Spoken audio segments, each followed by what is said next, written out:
আমাদের নেত্রী, গণতন্ত্রের নেত্রী, আবাসের নেত্রী এবং খালেদা জিয়ার জন্য সুস্থতার জন্য তারা দোয়া মাহফিলের আয়োজন করেছে। বন্ধুরা, এই মানুষটা হচ্ছে যখন আসে বাংলাদেশ আসে, তিনি সুস্থ থাকলে বাংলাদেশ সুস্থ থাকে। এই মানুষটার অনুসরণ করলে বাংলাদেশকে, গণতন্ত্রকে, স্বাধীনতাকে অনুসরণ করে। সেই জন্য যে যেখানে আমরা আছি, আসলে আমরা তার জন্য দোয়া করি।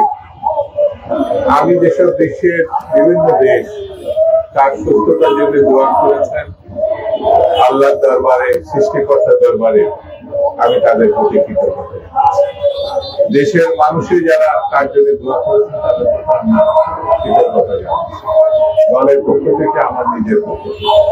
বন্ধুরা, আমাদের আমাদের আল্লাহর কাছে, তিনি আমাদেরকে রক্ষা করতে পারেন, তিনি আমাদের সুস্থতা দিতে পারেন, তিনি আমাদেরকে জীবন মৃত্যুর থেকে রক্ষা করতে পারেন।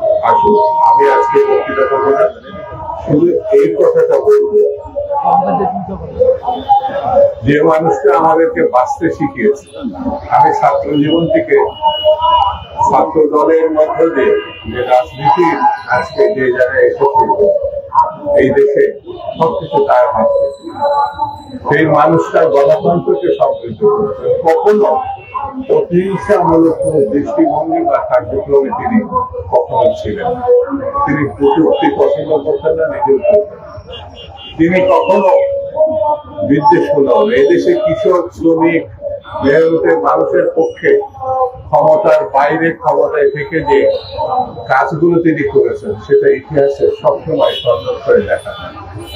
আমি তার জন্য সবার সঙ্গে দোয়া করি, আল্লাহ যেন তার সুস্থতা নিশ্চিত। ধন্যবাদ। বাংলাদেশ।